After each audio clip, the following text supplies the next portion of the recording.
All right, welcome to the panel on education as part of the Doctoral Career and Pathways Conference of 2021. The way the structure of the panel will work today, each of our panelists will introduce themselves for about 7 to 10 minutes. Our folks that are here are encouraged to take notes, to listen, and will be engaging. I will go, so the panelists are aware I'll use the order that's in the program, so I'll ask Jill to go first and tell us her story. Thank you, Jill. Okay, thank you. I am really excited to be here. So hi everyone, I'm Jill Curry.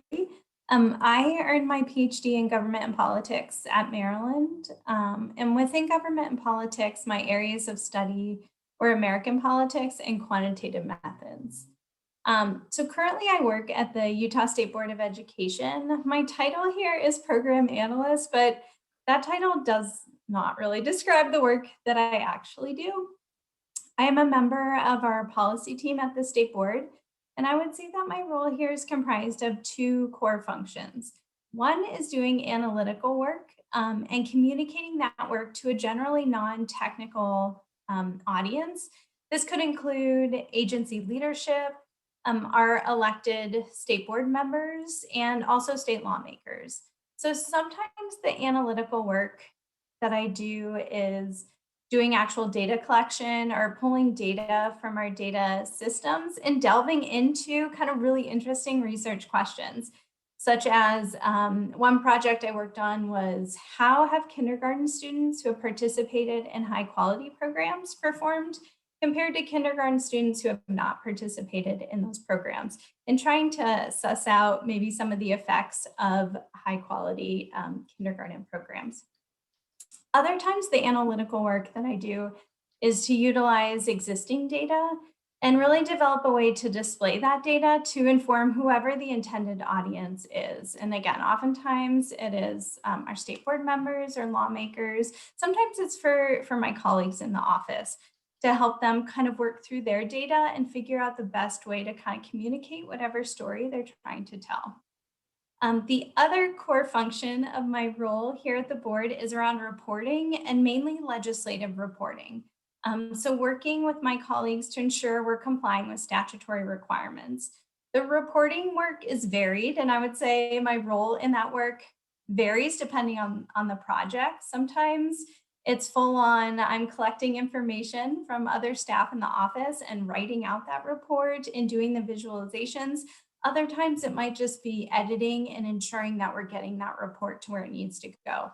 And the types of things that we are reporting that I'm charged with are legislative performance measures, program evaluations, our agency's annual report I did an overhaul of a couple of years ago, so I can kind of continue working on that project. So how did I end up in this role from my time at Maryland to now? I think for me, honestly, the most influential factor was actually networking. So when I first completed my degree at Maryland, I had a contract at the University of Utah for a postdoc. That position lasted about 2.5 years. Even before I started that position, I was pretty sure I didn't want to pursue an academic career. So by the time that contract had ended, I was certain I didn't want an academic job. However, I wasn't exactly sure what I wanted to be doing. As it became clear that the department at the University of Utah wasn't really going to offer me anything more than a few classes a year to teach, I decided that it was time to find something else. As a government and politics scholar, I wanted to explore opportunities in and around government in Utah. So my first step was to reach out to a graduate student in the department who I knew was very involved in Utah politics. So after meeting and discussing things with her, she put me in touch with someone who worked at the state legislature. So I met with that woman. She gave me an overview of the legislative offices, and she actually walked me over to all 3 of them to make introductions with the individuals at the head of each office. At the Office of the Legislative Fiscal Analyst, which is like the budgeting and appropriations office there, it just so happened that they had 2 longtime staffers who had retired, and that they would be posting those positions in the near future. So I made my best case for how I would be perfect in those roles, why they needed a political scientist there. And to keep our meeting fresh in that manager's mind, I make sure to email both after that initial meeting and about 2 months later when the position was posted and I had applied. I ended up interviewing and getting that job, thereby starting my career in Utah state government. In this position, I covered both public and higher education, so it also marked the beginning of my involvement in the education policy world. Through that role, I was able to meet a lot of individuals in both higher education and public education. And so a couple of years into my job there, the State Board of Education happened to be looking for someone to build out a new role, similar in a lot of ways to what I was already doing at the legislature. I already knew the individuals hiring, and I didn't even have to apply. They just offered me the position and I ended up taking it. I built out that role for about a year, and then the position I'm in now is developed. I have been part of the conversations around the creation of this current role. It was something that was more in line with what I wanted to be doing, just a little bit more research oriented. So that position ended up getting posted. I did have to interview that time along with other candidates, and I ended up getting the job, which again is my current role here at the State Board. I think I can safely say that I owe networking to most of the turns my career path has taken. Even in my current role, I think networking played an important role. So my current boss used to work for the legislature. Another coworker that we work closely with also came from the legislature. So I think it just helped to have individuals who were kind of integral to the hiring, who understood my background and were already people I had been working with, even though we worked for different agencies or in different departments prior to this current role. Even though I'm not necessarily looking to leave the State Board anytime soon, I still continue to try to network and explore potential opportunities. Actually, just last week, I had a conversation with a local tech company that our agency uses. So we've worked with them for a couple of years now. They are potentially developing a new data position to support their education team. It's something I'll continue to follow, and I'll continue to talk with their staff about in case it may be of interest to me. I think at a minimum, the conversations I'm having with the staff there just further establish those connections and could lead to other opportunities in the future. And then I also try to give back in terms of networking and mentoring. So currently I have an intern who will be graduating with her master's this spring. So she's on the job market, and I've offered and made connections wherever possible with any individuals I know working at the organizations or agencies that she's applying to. So I don't think I can understate the role that networking has played in my career path thus far. That concludes my introduction. Thank you, Jill. That was wonderful. Thank you so much for underscoring mentoring and networking. And I think we'll continue to see some of those threads throughout the next presentations, conversations. Jasmine, can you please tell us your story? Hi, welcome everybody. My name is Jasmine Lellock. I graduated at, I think it was 2013 with my doctorate, and I got my master's as well at Maryland in English language and literature. Before coming to Maryland, I was a high school teacher, and I kind of thought I'd like to go back, but I was also interviewing for academic and Research One jobs and got some interviews and thought about doing the traditional academia career path. But I also had my 2 children when I was in grad school and kind of moved around a bit. So I was in Delaware. Oh, Jill graduated in 2013 too. That's a good time to be at Maryland. So I wasn't sure exactly what I wanted to do. So I had actually, through networking, reached out to Dr. Kristen Poole and to some other folks at the University of Delaware who I'd met through my field, through conferences and through just knowing them through early modern literature and through teaching. And I said, is there anything here? And I was able to secure some adjuncting positions at the University of Delaware. While I was at Delaware, I learned of this new charter school that was about to open up in the same town. And I just reached out, kind of did a cold call, but heard through the grapevine and all the connections, because Delaware is a small state, that this is the person to contact if you're interested. And I wrote to them. It was actually the summer that I graduated, and I said, hey, I have these skills. I'd love to help you to write your curriculum if you're interested. I've been teaching and got my doctorate, and would you be willing to do that? So I actually just went up and visited with them, spent about an hour working on curriculum with the principal and the humanities department chair.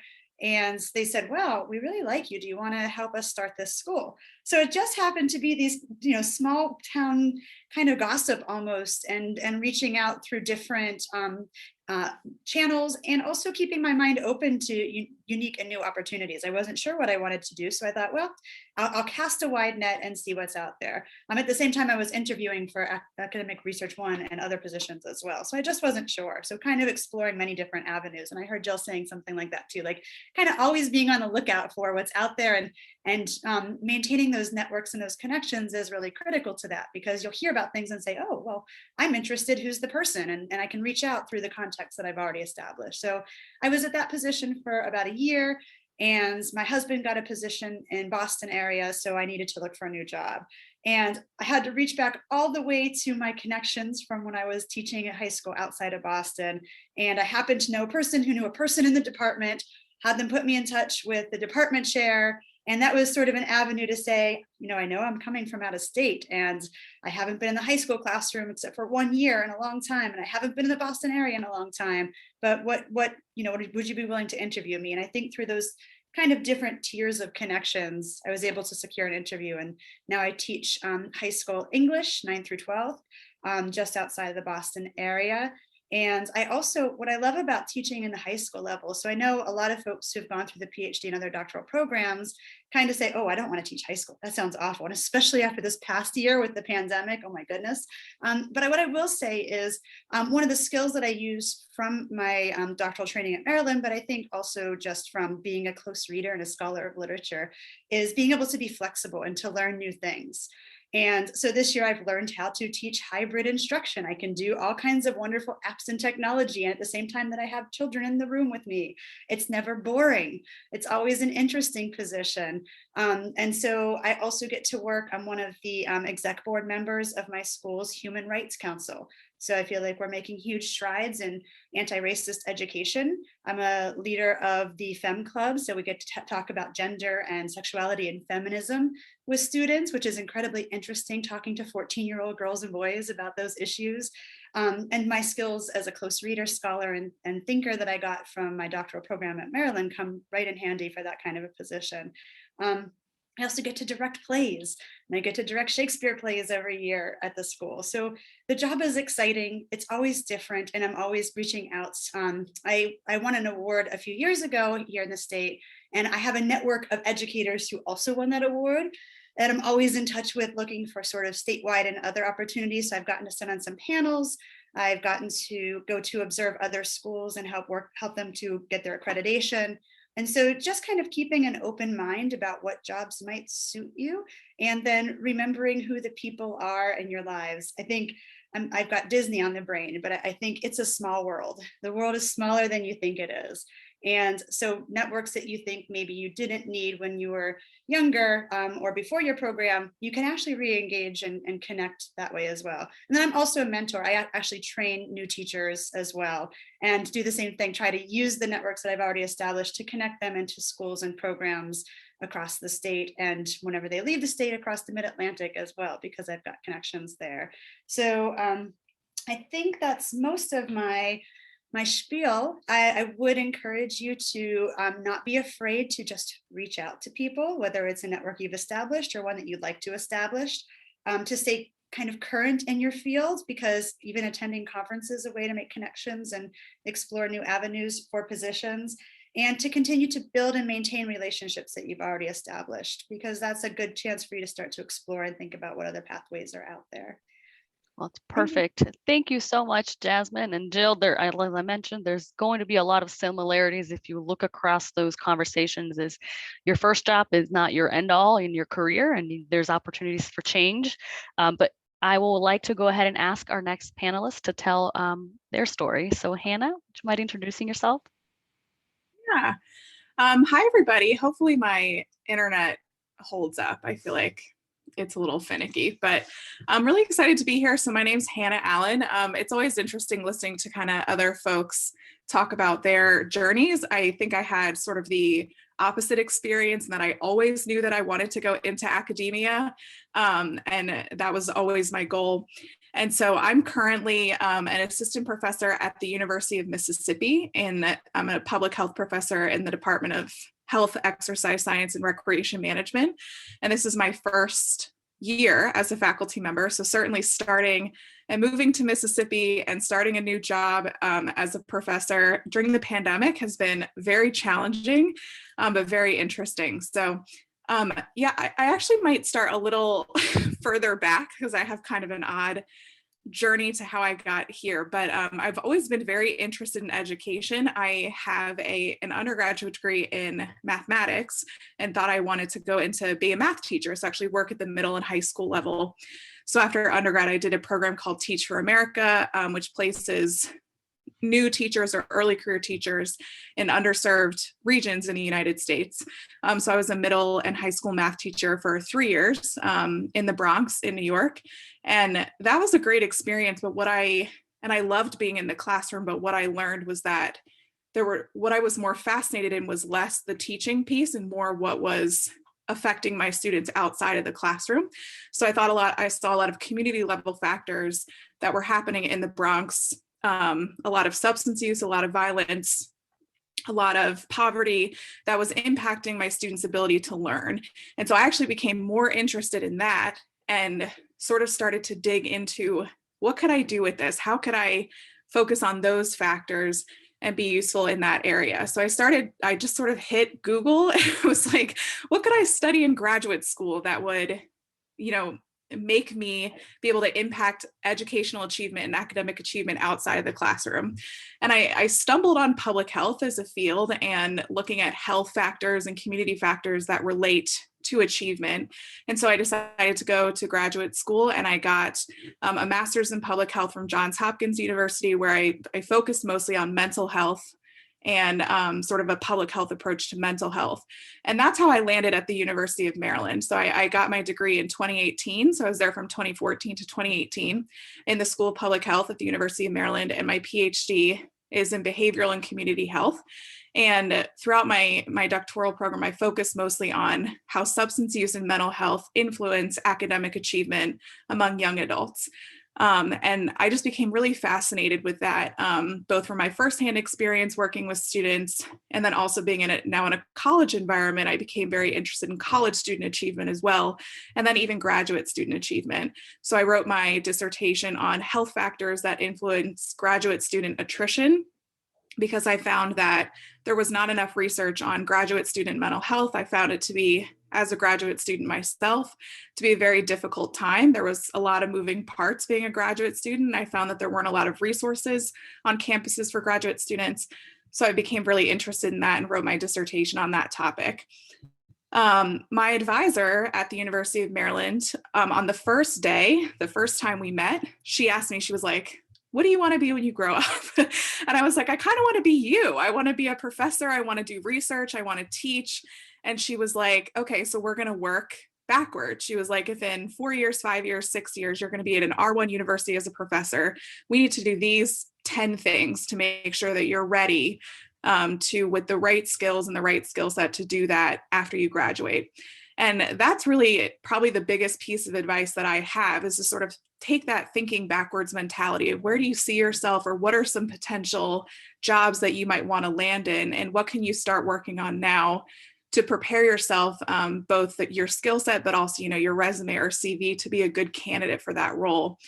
And so I spent my years at the University of Maryland making sure that I was taking on teaching responsibilities as a lead instructor, getting involved in as much research as I could, publishing with my advisor, all these things that would make me a good candidate once I went on the job market. So after I graduated, I decided I wasn't quite ready to go into a professor role yet. So I decided to seek out a postdoctoral position. So I got accepted at a 2-year T32 postdoc through NIDA, which is the National Institute of Drug Abuse, specifically looking at statistical methodology related to studying substance use data. And so that was housed at Penn State. So I moved to State College, Pennsylvania, and did a 2-year postdoc and learned a lot. And that was where probably the most networking, where I engaged in the most networking, because I knew I had this 2-year clock. I knew I was going to go on the faculty job market right after. And I really can't stress enough how important networking is within academia itself. It seems like there's a lot of, professors and universities in the nation, but the community is quite small. So that was a big piece of my 2-year goal in my postdoc, was not only gaining more skills, but also meeting people in the field. I can't even count the number of conferences I was flying everywhere and meeting everyone and shaking hands and giving presentations and getting my name out there.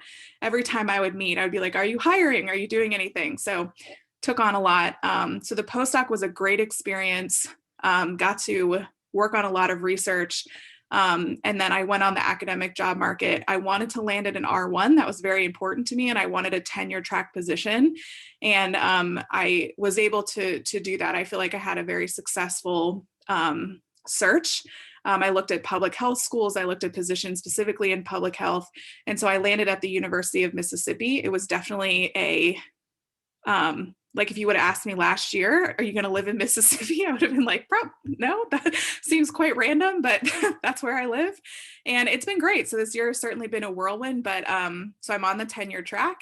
I started my research lab here, focusing still on substance use and its relationship to academic achievement. And I'm just really excited to be involved in teaching public health. I'm working to develop our public health programs here at both the undergraduate and graduate levels. Advising and mentoring is also a big part of being, an assistant professor. I have 2 doctoral candidates and 3 master's students my first year, and that will continue to grow. And I'm just looking to kind of create the experience that I feel like I had great mentors both at the University of Maryland and at Penn State. And I want to be able to create that for my students as well, both for those that are interested in academia and those that aren't, because I think it's very important to create pathways for a lot of different opportunities after PhD programs. So yeah, I know I'm probably spoke a lot, but that's been my story, and excited to hear everyone else's as well. Thank you. Thank you so much, Anna. Again, there's so many things that I could talk about and pull out of what you discussed. Similar to Jasmine, you talk about open-mindedness. It's a non-linear pathway in terms of starting out teaching and Teach for America, and learning that while teaching was valuable, you really found your passion by trying something. So keeping your mind open seems to be a very theme that I'm hearing from our panelists today. And I wanted to invite our final panelist, Angélica, to please introduce herself and tell us your story. So, hi everyone. Thanks for inviting me. I'm Angélica Montoya-Ávila, and I'm here to serve as an example of a challenging postdoctoral path, aka roller coaster. I graduated with a PhD in teaching and learning policy and leadership in May 2020, yes, last year, in the midst of a pandemic. So you can already imagine that the job opportunities were very, very, very slim. But I'm going to tell you all this, and trust me, it's going to have a somewhat happy ending, but you have to bear with me. So at the beginning of my PhD, I thought I wanted to be a professor, and I was looking for opportunities to do all the things that a professor should do, like teaching and research, but still my passion was research. But by the end of the second year, I decided I didn't want to work in academia, and I wanted just to focus on doing qualitative research, which meant that I had fewer job opportunities compared to, let's say, like quantitative focus researcher.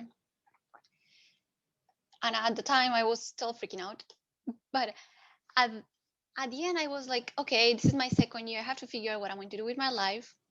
And I started just exploring alternative careers. And I did what other panelists have done. Like when I went to conference, I just talked to other people. But something that was very helpful for me at that stage was that I reached out to like the university resources. So I met with Susan Martin from the Career Center. She helped me think about my skills on that second year where I was still kind of confused. And Also, I used other resources during the process from the university to like also help me finish my program.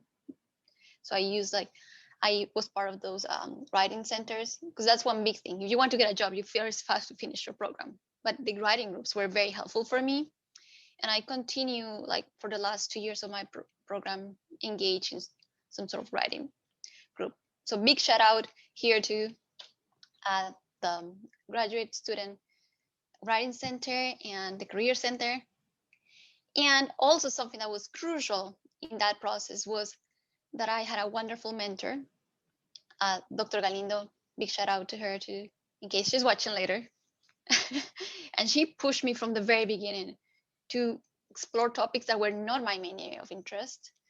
And as a first year student, I would be like, oh no, I'm not interested in that. That's not my area of interest. But she would push me to look into that. So I was interested in high schoolers, and she told me, oh, we have this project that involves little kids. It's kind of similar. And I'm like, no, it's not. And she's like, yes, it is. And she pushed me. And I was like, okay, yes, it's an opportunity. I'm going to take it.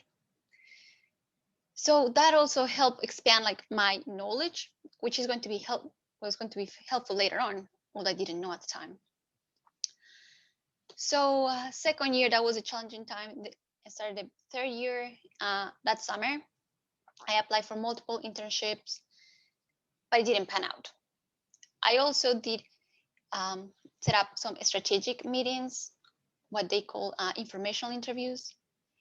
That I learned that from Dr. Martin. She said that just like what you're doing right now, just go to these networking events like this one.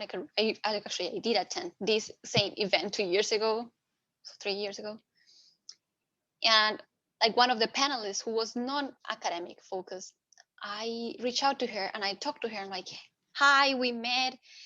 Can we just set up a one-on-one meeting? And she was very kind, and she's like, yes, of course. I met with her online and basically just wanted to know, tell me what your job is like. And I asked her dumb questions like, okay, so how did you get there? How can I get where you are? How can I be you? Because I really like what she was doing. And that helped like open my mind to what I could be or different paths. That was very helpful. So I would encourage you to do those type of interviews. And then, yeah, so I finished my program in the midst of the pandemic. I was applying to jobs desperately in non-academic and academic things, just because at the time, beggars cannot be choosers. So I just had to apply to everything. But I didn't get anything right away. But thankfully, I got a 1-year postdoc at the same multilingual research center where I had been involved in. So that gave me at least some time to figure out what I could do. But it was a ticking bomb for me. So during that last year, I was still working on potential academic publications, trying to wrap up some projects. I was involved with that postdoc writing group. And during that group, I did both, trying to write papers, but also try to tweak my resume. So it was something better than just a mini CV, because I didn't know any of this. So I needed help. And thanks to my group and to Dr. Linda Macri, it was very helpful. And I applied for jobs, just did it regardless of what happened. I did continue looking for jobs even in the Christmas break, because this is funny, because I had signed up for all these newsletters, career-related newsletters, including the Career Sherpa. And one of their tips was oh, continue looking for jobs even during when everybody's taking a break, because that may be helpful. So I did that, and it did work. I applied for this job that I got currently. It was sometime in December. And I didn't hear anything. I kept looking for jobs where I was I really want that job. I reached out to the contact person, the hiring manager. Hi, I'm just checking in. And she's like, oh, yes, you, do you have time next week for an interview? And I was like, yes. And that was and then he's like, no, we have to wait because it's December. But do you have time the first week of January, because we want somebody as soon as possible on it. And I just accepted. I was like, yes, I have all what, or anytime, just let me know. I was desperate, let's be honest. But something I want to highlight from that is that I found that particular job in idealist.org. That was one of those websites that I had never used. Usually just would be looking into Indeed and LinkedIn, things like that. But I found this thing and I liked it a lot because you can just search for causes, things that matter to you, rather than just like orgs. So I looked for jobs that were focused on education equity, which was the thing that mattered to me and that I want to do. And this job was tied in that category. So right now, I finally got a job. And after a lot of struggle, I found a job, and now I am, my formal title is Early Childhood Senior Research Associate at a consulting firm that is called, yes, Jasmine, I'll get the link later in the chat. So yes, a small consulting firm that is school readiness consulting. And just think for a second. I told you I was not interested in little kids, right? And my title is Early Childhood Research Associate. So yes, my firm focuses only on little ones. The population that I was not interested in, because remember, my first year self was very focused on this topic. So one of the messages for you is like, be open-minded and flexible to different things. Yes, you may be very interested in X topic, but maybe there are other similar topics that are going to be useful, or maybe jobs that are related to that, or paths or careers. And currently, I'm going to tell you a little bit about my job. I know I'm talking a lot, but here we go. So my firm focuses on three things mainly. We evaluate education programs, advise cities and states on how to improve their early childhood programs or systems in general. And we do training, like equity training and stuff like that. My job mainly deals with the evaluation part, like evaluating like a coaching program. And we work on incorporating research into strategic planning for cities. So one of my love projects right now is mixed methods needs assessment for a city. I cannot tell you which one because of confidentiality. But that one, they are doing the photo voice, which is a participatory research approach. And that was one of my loves in grad school. Like, I love participatory approaches, and always people were like, nobody does that. Why are you going to do that? Well, surprise, I got a job where I did that skill. And we do a lot of community involvement. My skills as like a qualitative researcher are super helpful, because even in these mixed methods, research projects or needs assessments, my skills as a qualitative researcher are the qualitative part. And I get to work and support people with the quant data, like surveys and things like that. But mainly I do the things that I love the most. Interviews and meetings, listen and learn sessions with communities, families, trying to make sure that the programs are equitable.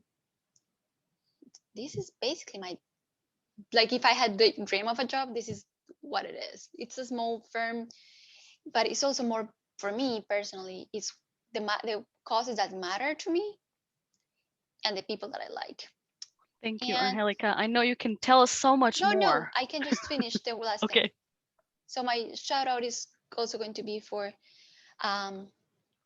just use the resources that you have at hand, be it like at the university or somewhere else, or people. And then most of the times, the worst thing that can happen is that nothing happens. And that's already happening. Nothing is happening. Or maybe you just get silenced, and that's okay. That's the end. Thank you. Thank you to all the panelists. Thank you, Angélica. You said a lot of really valuable things as well. I do want to highlight what you said in using the resources. I think sometimes we can get overwhelmed, and graduate school is as Hannah very well put, there's a lot of stressors that are on us, and sometimes it's hard to find what is the focus or where my focus should be. So really reaching out to those resources. It seems like Angélica might be kind of a poster student on having used all of them. Really, I heard so many of them in your story. I wanted to welcome anyone and everyone who's here right now to turn your cameras on. Tiago is going to take a photo of us at some point, but if you don't want to be on the photo, please don't turn them on. But I do want to take this time to do a kind of like a Q&A. We're a small enough group. I'm going to go ahead and ask if you have a question, if you can unmute yourself, and if it's for a specific panelist, if you identify who that panelist is. Otherwise, if it's a general question, we'll hear from a couple of our panelists today. Yes, I have a question. Actually, so I identified with several different panelists. Jasmine's comments I found to be very in line with my own sort of life, but I also, everyone has said a lot of things that I think is useful. And I think for myself, okay, so just some, my question sort of leads into what I'm trying to do currently. So like Jasmine, I entered my PhD program in English, but I have a teaching experience at the secondary level, several years. But when I entered my program, though, I actively thought I would want to do one of three things once this PhD is over with.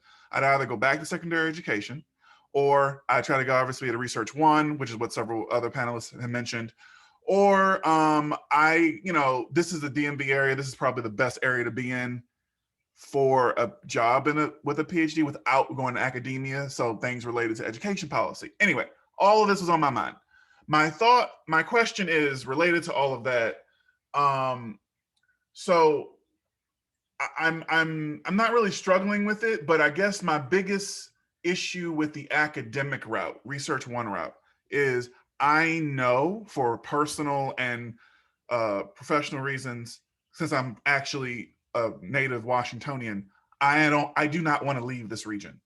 And given the academic job market and the fact you have to do a national search, this seems like I've already made it. It seems like that decision already is making other decisions for me.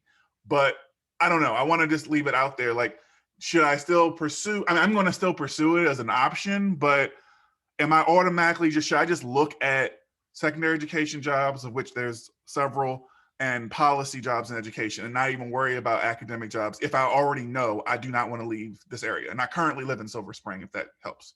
Yes, that's it. Thank you so much, everyone. I'm going to jump in on it. I lived in Silver Spring when I was there too. Love Silver Spring. I'll get you started, and then I'm sure that others have thoughts too. I think if you have the time and the energy, go ahead and put those applications out. You don't know what's going to come back. So I applied at a few schools because I knew that I was kind of limited by where my partner was going to be, and that was the Mid-Atlantic. And I did get some things that came back and that I could have pursued, and I was pleasantly surprised by that. So I'd say if you have the time and energy, put those applications out. What's it hurt? You have more options, not fewer options. That said, you are in a great spot for ed policy.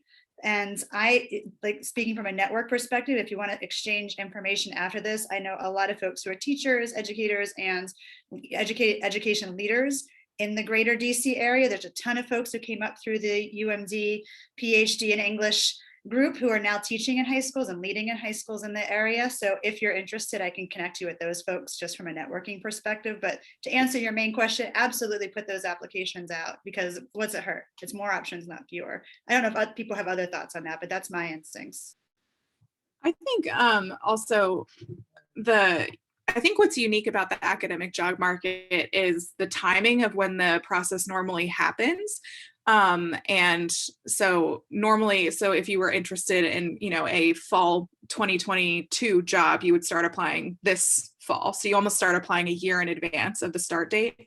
So I think that can be work in your benefit, and that you could kind of put some feelers out, like Jasmine was saying, apply for some of those jobs, and you will probably hear back one way or the other before maybe even some other job openings might even happen in industry. So I think that could be beneficial to you, but at the same time, you might look at that, and let's say you do get a job offer and you're like, but I don't know what's going to happen with like what other jobs that I might be a better fit. So it could be a plus, and a negative there, but it is beneficial. I think that it will be so far in advance of the start date. But I will say, one of my recommendations is always for people that are interested in academia is obviously if you can cast a wide net, that will increase your chances, but that's not the reality for everyone. And whether or not that's just because you really love the area you live in, or with, you know, your family or your partner, you know, it's not a reality. I was lucky that I was sort of like, I'll go anywhere. You know, I just applied everywhere, but I had that flexibility, and I know not everyone does. But I think the great thing also about the Northeast is so many amazing universities, even in the DMV alone, just the density of universities to just that region. You know, so there might also be opportunities to look at R2s as well. I know R1 is always kind of that goal, but so many great positions also to even get started at an R2 and kind of work your way up, knowing it might not be the last place you end up. Excellent. Do I have other questions from the group?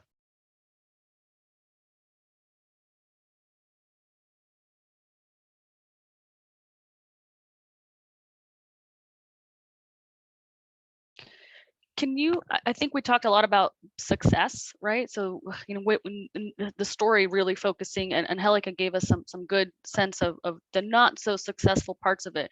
But can you talk about kind of handling rejection, how many jobs application you're applying? You're putting in a lot of effort into this process, right? So while you're here telling us your success story, there have been a lot of bumps on the road. So if any of you want to share maybe some strategies on how, you know, how did you keep yourself kind of looking forward?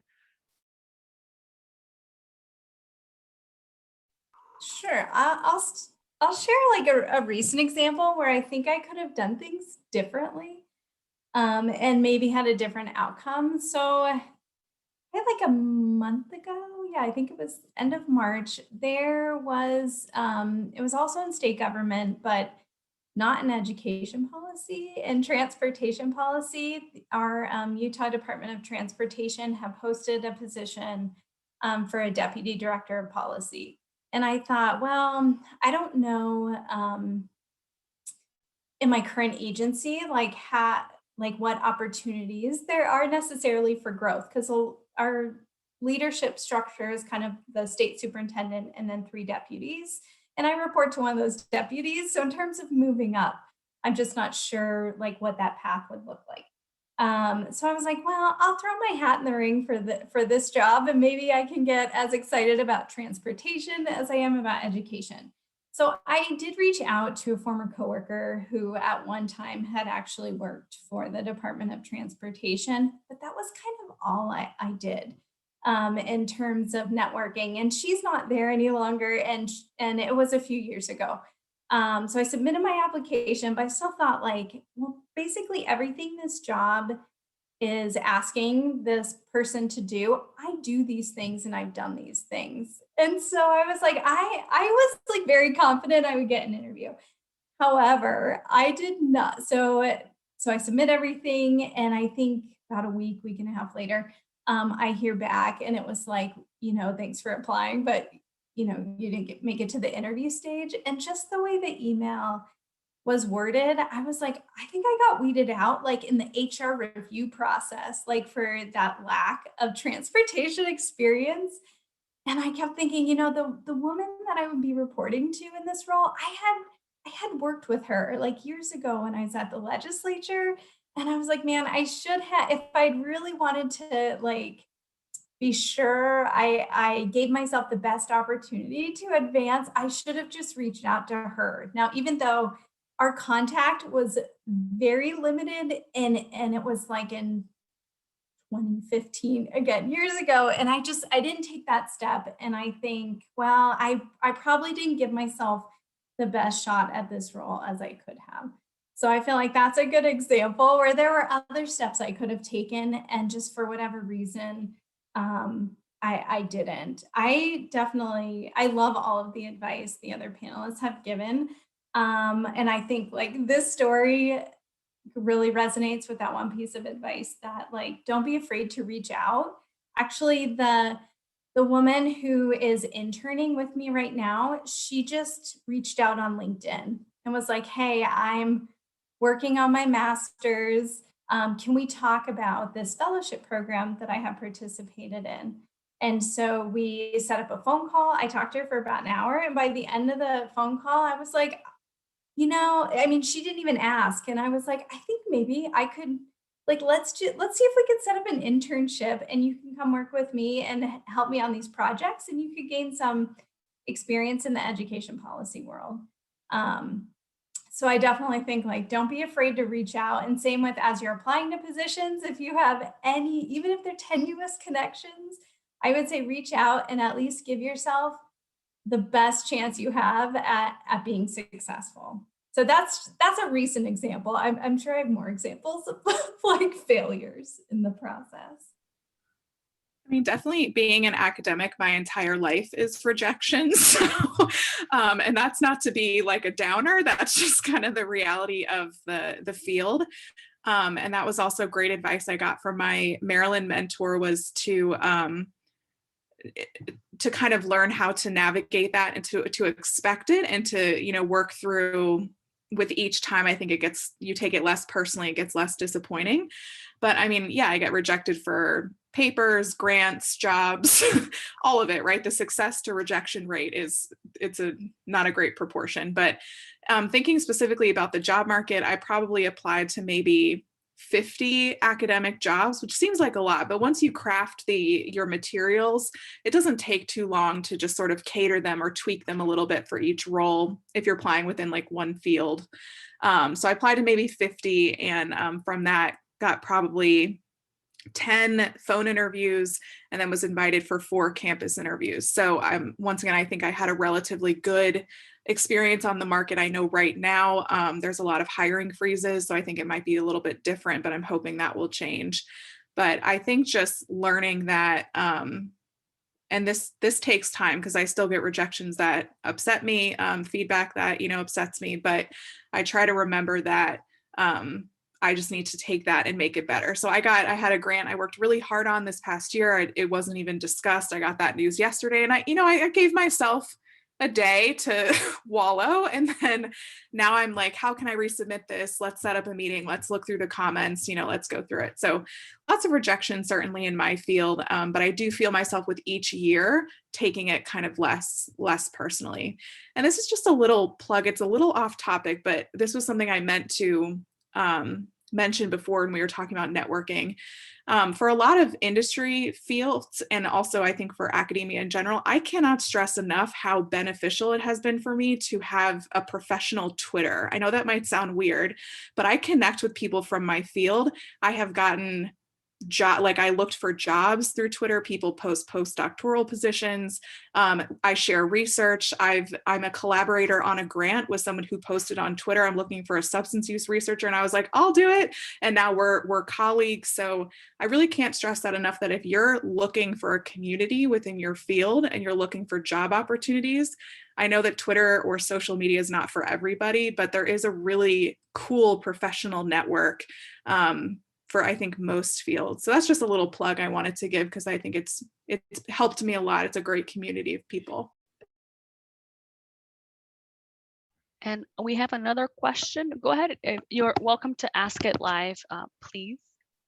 So, okay. So, Jill and Hannah. So, okay, you can take this in the order you want. Since Jill, since you're working at a essentially government agency, yeah, and that the path to getting positions like that is a little bit, I mean, I would imagine it's not the same sort of path in some of these other places. I mean, I guess it's just all about connections. I kind of want to hear more about the transition of how that occurred. I mean, obviously, I just came from the previous panel before this one as well, you know, federal jobs and navigating USA jobs and that monster.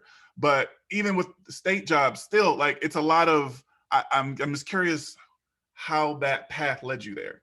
And with Hannah, with the academic part, with the hiring freezes you talked about, that is obviously a significant thing right now. However, I can't remember your exact subfield right now, but I've been talking to several of the professors in my department, and there's a belief, and I just don't know how strong this is, that the hiring freeze, one, is not only temporary, but depending if you are in a relatively hot field, which it is believed to be that I am in, it will be less of a problem than if I did, let's say, like, no disrespect to early modern, but like early modern literature or something like that. Like, I don't know if that's a real thing. They're telling me that. I obviously trust the professors in the department, but the hiring freeze is I don't know, that's something that is on my mind, and I don't, yeah, I'll stop there. Thank you. Okay, so I'll jump in. I think two things kind of helped me make the transition, like after the postdoc, away from academia to state government. So one is that I was able to network. So I found a connection and kind of a way in to just get an opportunity to meet individuals. Like in my case, they were individuals kind of running these nonpartisan offices at the state legislature here. Then I think the other key part, so making a connection. And so when it came time to apply, even though probably wasn't as much of a known quantity as maybe some other candidates were, I wasn't just a name on a paper. I think the other key thing, at least as far as I can tell, I've never kind of like asked, but the other thing I did though was to like sell my skills. Like, right. So if you're in academia and you come from academia and you want to continue in academia, I think there's already an understanding of like, okay, this individual, you know, he or she has gotten their PhD, they've studied in this area of study, and there's a good understanding of like the skill set you're going to bring to that role. I think making the transition from academia to a non-academic job, especially one in government where, you know, the office was not full of individuals with PhDs or anything like that. So I had to spend some of my time explaining like, these are the skills I have, and this is how it fits with either what you're hiring or what you should be hiring. This is why you need my skill set. And I feel like I kind of continue to try to sell that, like this is what I'm trained in, and this is what I can bring to your role that maybe someone who has a different background can't bring to that role. So I would say that's kind of like, those are two kind of main pieces to how I made that transition. So hopefully that helps. Thank you. So in terms of the hiring freeze, a lot of that was, you know, specifically because of the pandemic, right? So universities sort of panicked and were worried that they were going to have drops in tuition because students were going to delay enrolling, particularly freshmen, because they were worried that they weren't going to get like a traditional college experience.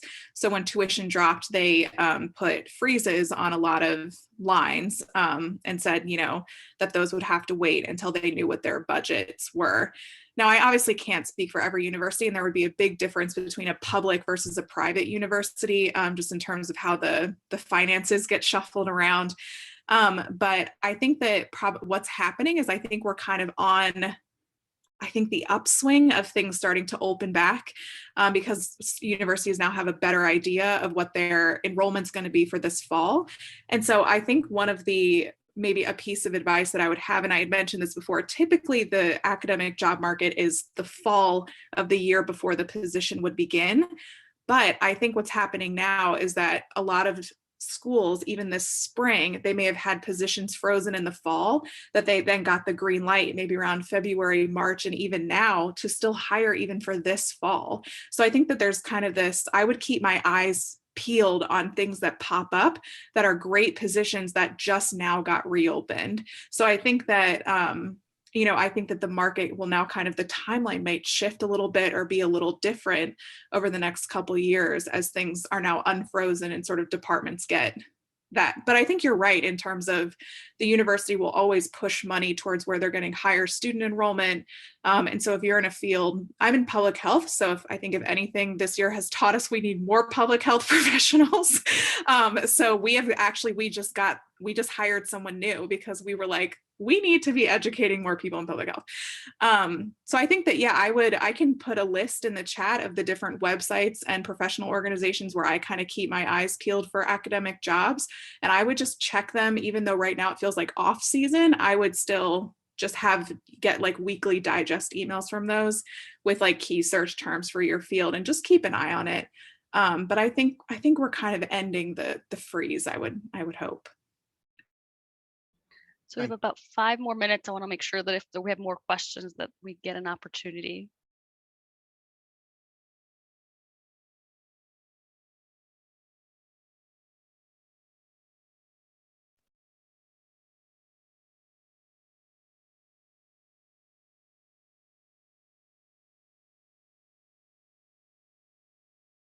I wanted to thank our panelists here today. I hope that you all have learned from our panelists. There's a lot of similar conversations. You know, your career is going to be long. It'll have turns and twists, and you have to be open to those experiences, open to new experiences. I heard informational interview, using resources, keeping your networks fresh and going back to them, back and forth, reaching out, being open to rejection. As Angélica said, it's a no right now anyway, because you're not doing anything about it. So why don't we try? Jill gave some information about, you know, really trying to be out there and selling yourselves and your skills and what you can do. There's just so much that we can learn from each other and from the panelists here today. So I really appreciate all of you taking the time being here with us today. If you could take a couple minutes and just fill out our survey, and I'll go ahead and have Tiago share the next session. So we have about a little bit of a break. I'll stick around if you guys have questions. Thank you all so much. We truly appreciate you giving back to the University of Maryland.